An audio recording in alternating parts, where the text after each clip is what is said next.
Learners, उम्मीद है सब खैरियत से होंगे। तो जैसा कि आपको पता है, हम लोगों ने पाकिस्तान स्टडीज़ के हवाले से एक सीरीज स्टार्ट की हुई है और तमाम अहम इवेंट जिनका आपके वाइवास में, आपके एग्जाम्स में क्वेश्चन बन रहा है, उससे हम आपके लिए डिटेल्स वीडियो ला रहे हैं ताकि आपको एग्जाम पॉइंट ऑफ व्यू में, कॉम्पिटिटिव एग्जाम में जो है हेल्प हो और आपके तमाम जो कॉन्सेप्ट्स हैं वो क्लियर हो जाएं और आप अच्छे स्कोर कर सकें। तो आज हमारा जो टॉपिक है वो है बोगरा फार्मूला। बोगरा, मोहम्मद अली बोगरा फार्मूला और मोहम्मद अली बोगरा ने जो 1 यूनिट स्कीम पेश की थी वो, और इससे ऑफन वाइवा में क्वेश्चन पूछे जाते हैं। ये एक अहम टॉपिक है वाइवा के हिसाब से और CSS और बाकी जो PCS के एग्जाम हो रहे हैं उसके हवाले से। तो देखते हैं बोगरा फार्मूला क्या था, इसका बैकग्राउंड क्या था। आफ्टर इंडिपेंडेंस जो making constitution for country was a big deal, कि जब आपका फर्स्ट कॉन्स्टिट्यूशन जो आपको पता है 1956 में हमारा पहला आइन बना था। आफ्टर इंडिपेंडेंस आपके तकरीबन 9 साल बाद ये आइन आपको मिला। इसकी रीजन क्या थे? आपकी फर्स्ट कॉन्स्टिट्यूशन जो असेंबली थी, फर्स्ट कॉन्स्टिट्यूशन जो आपके बनाई गई थी टीम, वो आपका कॉन्स्टिट्यूशन फ्रेम नहीं कर पाई और पॉलिटिकल कुछ इश्यूज की वजह से और आपका जो एरिया था उसकी वजह से, उसमें जो आपको पता है जैसा कि पाकिस्तान जब आज़ाद हुआ तो 2 हिस्सों में बटा हुआ था, east Pakistan and west Pakistan. East Pakistan आपको पता है जो हमसे तकरीब काफ़ी दूर था और सारा इंडिया इसके दरमियान में आता था। 202 किलोमीटर से भी ज्यादा का दरमियान में रास्ता था और जमीनी रास्ते हमारे बिल्कुल नहीं मिलते थे ईस्ट पाकिस्तान से। यानी वेस्ट पाकिस्तान और ईस्ट पाकिस्तान दोनों बिल्कुल अलग अलग थे, उनका जो है जमीनी कोई रास्ता नहीं था। और अगर आप चाहते तो आपको बाय एयर जाना पड़ता या फिर आपको सी रूट जो अरेबियन सी है वो सारा क्रॉस करके जाना पड़ता। और उन हालात में भारत से अगर आप सारा गुजरते, क्योंकि आपके दरमियानी रास्ता जो था बाय लैंड वो आपको इंडिया से ही जाना पड़ता और इंडिया आपको रास्ता देने के लिए तैयार नहीं था। तो ये बहुत बड़ा इशू था जिसने कॉन्स्टिट्यूशन मेकिंग में और आपके बाकी तमाम मसाइल भी बहुत ज्यादा थे, क्योंकि आपका जो ईस्ट पाकिस्तान से राब्ता था वो बिल्कुल ना होने के बराबर था। अगर पाकिस्तान से कोई इमदाद भी जाती या कुछ भी जाता तो काफी उसको टाइम लग जाता। तो ये बहुत बिग डील थी, दोनों तरफ से आपको आइन बनाने में बहुत इशू हुआ। तो इसमें मोहम्मद अली बोगरा साहब जो आए 1953 में, इनकी हुकूमत आई तो इन्होंने एक फॉर्मूला पेश किया जिसे मोहम्मद अली बोगरा का फॉर्मूला कहते हैं। तो इन्होंने क्या फॉर्मूला पेश किया इसको हम बहुत सिंपल करके आपको बताएंगे ताकि आपको समझ भी आ जाए और आप किसी के सामने आराम से बता सकें। तो इन्होंने जो कहा फॉर्मूला पेश किया, उन्होंने आपने जैसे ही आपको पता है 1935 का जो इंडियन एक्ट था उसने उन्होंने जो आपके दो लेजिस्लेटिव जो है आपकी हाउसेस को 2 पार्ट्स में डिवाइड किया था, upper house and lower house.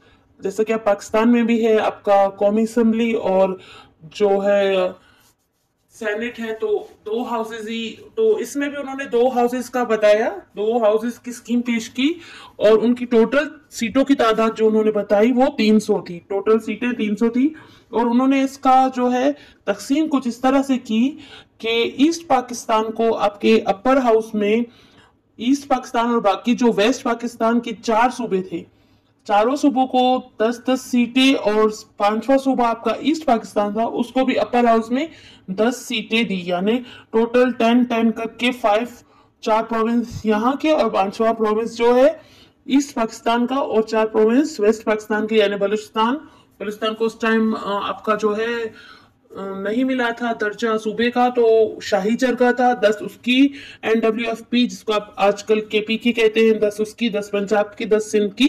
Total जो है सीटों का डिस्ट्रीब्यूट 10-10 करके किया गया। और लोअर हाउस में जो है फिर आपकी जो मेंबर्स जो आपके रिप्रेजेंटेटिव है पॉपुलेशन के हिसाब से आपको सीटें दी गई। तो ईस्ट पाकिस्तान उस टाइम बहुत बड़ा सूबा था, उसकी पॉपुलेशन जो है ओवरऑल जो आपकी पाकिस्तान की और टोटल पॉपुलेशन का 55% बनती थी। यानी 45% आपका जो भी मौजूदा वेस्ट पाकिस्तान है इसकी 45, और जो आपका बांग्लादेश बन चुका उसकी आपकी जो सीटें थी या उसके मेंबर्स थे उसकी 55% आबादी बनती थी, क्योंकि एरिया के हिसाब से वेस्ट पाकिस्तान बड़ा था जबकि आबादी के हिसाब से ईस्ट पाकिस्तान बड़ा था। तो लोअर हाउस में उसको आबादी की बुनियाद पर 165 सीटें दी गई, बलूचिस्तान को 17 सीटें दी गई, NWFP यानी KPK को 24, पंजाब को 75, जबकि सिंध को 19 सीटें दी गई और टोटल आपकी सीटें बनती हैं 250 और अपर हाउस में 50 तो 300, यानी इन्होंने टोटल 300 सीटों का डिस्ट्रीब्यूट कुछ इस तरह से किया कि आपको आबादी की बुनियाद पे भी और सूबे और अपर हाउस में आपको सूबे की बुनियाद पर भी सीटें दी। तो ये फॉर्मूला बोगरा फॉर्मूला कहलाता है। इनकी ये जो सीटों की डिस्ट्रीब्यूशन थी और अपर हाउस में लोअर हाउस में, इसको बोगरा फॉर्मूला का नाम दिया गया है और ये जो है दोनों तरफ से दोनों विंग्स को मंजूर हुई। इससे पहले 2 बार इन्होंने कोशिश की लेकिन कामयाबी हासिल ना हो सकी, क्योंकि कभी आपकी ईस्टर्न विंग कभी आपकी वेस्टर्न विंग मंजूर नहीं कर रही थी। बट बोगरा फार्मूला को दोनों तरफ से पजीराई हासिल हुई और दोनों विंग्स ने इसको कबूल किया। अब इसके बाद आ जाते हैं 1 यूनिट स्कीम। 1 यूनिट स्कीम भी बोगरा साहब ने ही पेश की थी और ये स्कीम क्या थी आपको बताते हैं इसकी डिटेल्स। तो उसका बैकग्राउंड आपको बता देते हैं कि बोथ साइड आपको बताया जैसे कि इसका जो ईस्ट पाकिस्तान और वेस्ट पाकिस्तान का बहुत बड़ा इशू था। पहले तो इनके रास्ते नहीं मिलते थे, बिल्कुल दूर दूर थे। दूसरा फिर ये था कि आबादी के तनासुब से जो आपका ईस्ट पाकिस्तान था वो बहुत बड़ा सूबा था, जबकि वेस्ट पाकिस्तान एरिया के हिसाब से तो बड़ा था बट पॉपुलेशन इसकी 45% थी, जबकि वहां की 55। तो इस इशू को सॉल्व करने के लिए एक तजवीज दी गई, एक स्कीम दी गई जिसे 1 यूनिट का नाम दिया जाता है कि ईस्ट पाकिस्तान और वेस्ट पाकिस्तान के जो इश्यूज हैं उसको सॉल्व किया जाए और बराबरी की नुमाइंदगी दी जाए। तो वेस्ट पाकिस्तान की ऑल विंग्स जो है तमाम सूबे और उस टाइम 10 प्रिंसली स्टेट्स जो है जिन्होंने पाकिस्तान के साथ इल्हाक किया था, शामिल होने का फैसला किया था, जिसमें कलात और फिर फाटा की कुछ रियासतें और जीबी, तो ये सारा उन्होंने सब ने मिलकर जो है सबको वेस्ट विंग को एक प्रोविंस एक सूबे का नाम दिया गया। तमाम वेस्ट विंग को मर्ज करके तमाम प्रोविंसेस को एक सूबे का नाम दिया गया जिसे 1 यूनिट कहा गया, यानी ईस्ट विंग 1 यूनिट और वेस्ट विंग 1 यूनिट। और इससे इसी के हिसाब से उन्होंने बराबरी का किया कि अगर यहाँ की नुमाइंदगी जो होगी तो यहाँ के खराजात भी बचेंगे, जो आपके सूबे में आपके अलग से वजारतें होती हैं उनके खराजात होते हैं, क्योंकि उस टाइम पाकिस्तान बहुत ही टफ कंडीशन में था। और दूसरा फिर दोनों सूबों के कई मसाइल थे, उस तरफ की जो पॉपुलेशन के मसाइल थे और यहाँ के फिर आबादी के मसाइल थे। तो टोटल सबको इक्वल करने के लिए, इक्वालिटी की बुनियाद रखने के लिए 1 यूनिट स्कीम का कयाम अमल में लाया गया। ये कब 22 नवंबर 1954 को इसकी जो है प्रपोजल बोगरा साहब ने दी और जबकि इसको 30 सितंबर 1955 में लागू कर दिया गया। इसका बिल 30 सितंबर 1955 को पास कर दिया गया और ये 22 नवंबर 1954 को बोगरा साहब ने इसकी जो है पेश किया था। और उसके बाद है लाहौर को जो है इसका कैपिटल बनाया गया 1 यूनिट का।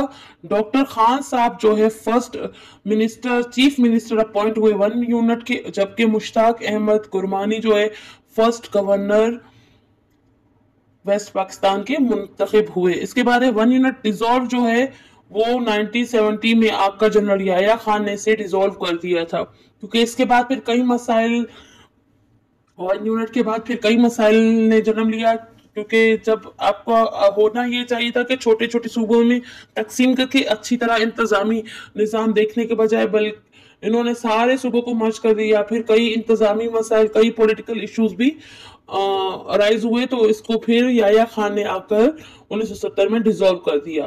तो ये था 1 यूनिट स्कीम का सारा डिटेल, अहम नाम, अहम शख्सियात, अहम डेट्स जो आपके किसी भी एग्जाम में बहुत हेल्पफुल हो सकती हैं। तो मिलते हैं नेक्स्ट वीडियो में, तब तक के लिए अल्लाह हाफिज। और अगर आपको हमारे पढ़ाने का तरीका अच्छा लग रहा है तो चैनल को सब्सक्राइब करना ना भूलें, लाइक करें और शेयर करें। इंशाल्लाह नेक्स्ट वीडियोस में आपको आगे की हिस्ट्री और आगे जो अहम इवेंट है उसकी मालूमात देते रहेंगे। तो मिलते हैं नेक्स्ट वीडियो में, तब तक के लिए अल्लाह हाफिज।